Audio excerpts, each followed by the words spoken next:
strong yet pangalan palang matibay na. Dumaan sa unos pero di kailanman natibag na. Tadhana'y malupit, parang bagyong nanalasa. Pero ako'y nakatayo pa rin, di napatalo sa problema. Luha sa gabi, ngiti sa umaga. Sa likod ng kamera may pusong may tama. Halo-halo ang content, halo-halo ang kwento. Buhay ko Welcome to my channel mga people. nasaya, may vlog na seryo. Dito ako sa aking manok. Ito po ang pangalan niya ay si Cleopatra. Si Cleopatra po ito. Bakit Cleopatra?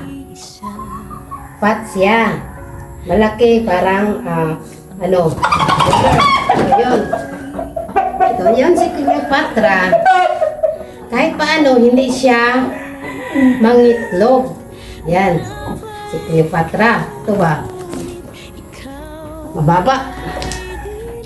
Tingnan nyo. Mababa ang kanyang legs.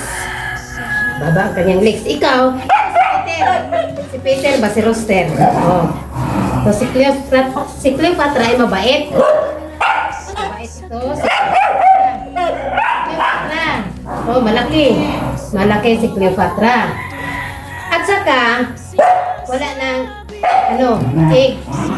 Ang mga sisiw, dalawang inahin. Ang una ito, si Jasmine. Si Jasmine, siya ang unang nangingitlog at saka nagbigay ng 10 sisiw. Ito si Via. Ang kanyang sisiw, ang sisiw na binigay ni Via ay siyam lang. At saka yung 8 na sisiw, dahil 17 ang kanyang mga eggs. Pero siyam lang ang sisiw na binigay niya. Dahil ang 8 ay ang lahat na 8 ay dinugok. Yan. Pero mabait ito si Via. Yan. Malaki din si Via. Yan. Isa lang ito si Peter. Ang kanilang lalaki dito. Yan. Ang magpapaanak sa kanila. 4 na lang sila. Ang natira dito. Kaya nga, ito, malapit naman mangitlog si Jasmine. So, baka sa susunod na buwan, mangingitlog naman si Jasmine. So, si Via, pray na, wala na siyang sisiw dito. Dahil siniparit nito ang kaniyang sisiw. So, ang lahat sa mga sisiw sa dalawang inahin ay 11 na. Dahil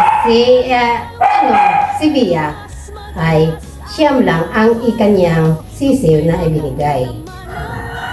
So, at saka ito si Cleopatra. Ito si Cleopatra. Pang lang siya, pang kasiyahan lang ko lang. Dahil hindi naman siya mangingitlog. Ayan. Yung ito si Cleopatra. Ang pangalan niya, Cleopatra, Via, yung brown, at si Jasmine, at si Peter. Itong lalaki. Oh. Ito si pandak ba? Ang pandak ko na Cleopatra. Yan. Ito si Cleopatra ko ay pandak na yun. Oh, ito. Mababait naman si Cleopatra. So, yun. Mabuhay kayo hanggang gusto nyo mga manok ko. Yun. Pangalawang araw, nagpugad na naman ng sa brown na inahin. 4 ang nakuha ngayon. 4 na sisiw. So, nakaraang araw, 5 sisiw. Ngayon, 4. So, siyam. Siyam na sisiw. Sila na, 2 ina ito. 19 na sisiw. Oh, sila. Malakas naman sila. Ngayon, ang mga bago na sisiw sa isang ina na pangalawa.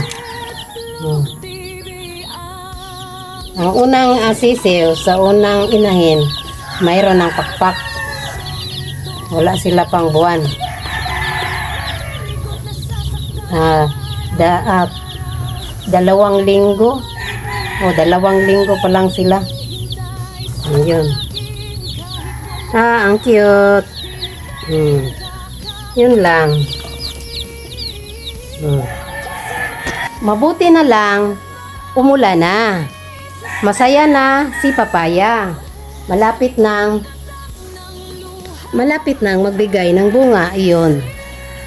So, masaya si Papaya. Masaya siya. At saka si Bawing. Masaya din dahil umulan na. At saka, magtanim naman ako ng sweet corn.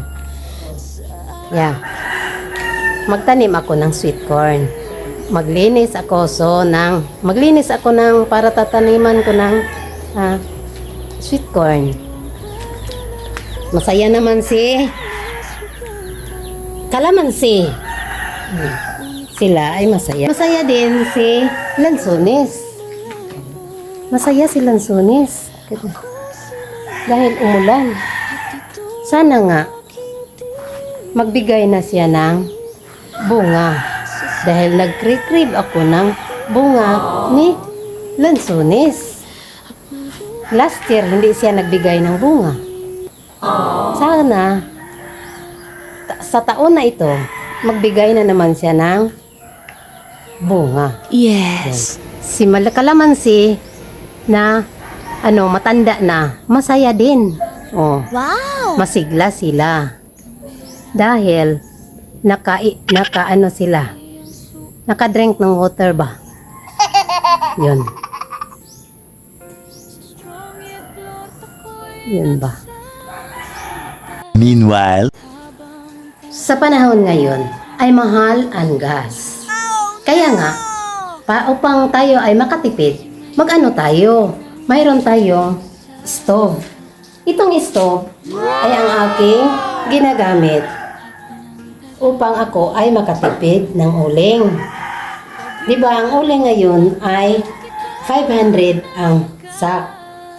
Dito, pag gumamit ka nito na stove, ay makatipid kayo dahil kaunti lang ang ilagay mo doon, maluto na ang iyong sinasaing na kanin. At saka, makapitipid tayo sa uling. Ito. Yan. Ito ang sako ng uling.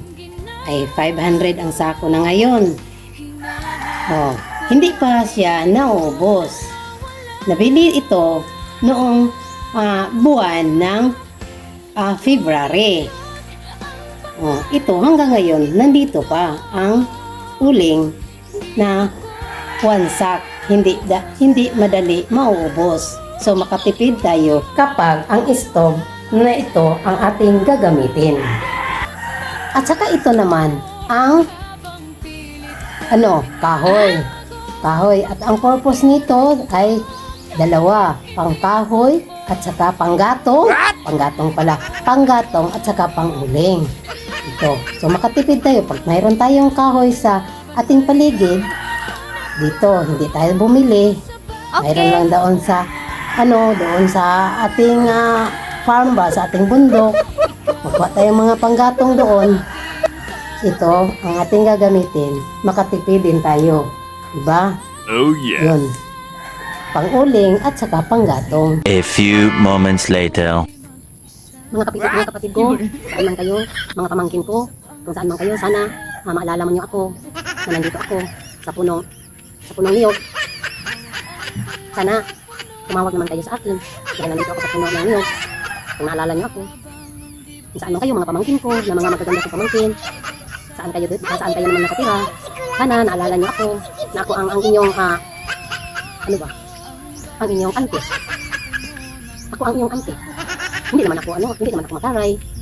Kababait naman ako. Sana lang, naalala niyo ang mukha ko ngayon. Sana nga, subscribe naman kayo at saka nanonood kayo sa akin. Yun lang po, mga kapatid at saka pamangkin ko. I love you all. At saka aking mga grandson, mga grandchildren. Sana nga, maalala niyo ako. Nandito na ako sa puno ng niyog. Nag-aantay sa inyo. Yun lang po. Dito lang ako sa puno ng niyog. Nag-aantay sa inyo. Mga pamangkin ko, mga apo ko, mga kapatid ko, na mga mababait, mga kapatid ko. Naalala mo niyo pa ba ako? Na iyong kapatid? Manood naman kayo sa akin. Sa pamamagitan nito, tumatawag kayo sa akin kung magsasak na naman. Yun lang. God bless you all. Peter, bye-bye. Thanks for watching po mga people. Please subscribe my YouTube channel. Ingat po kayo palagi. God bless you all.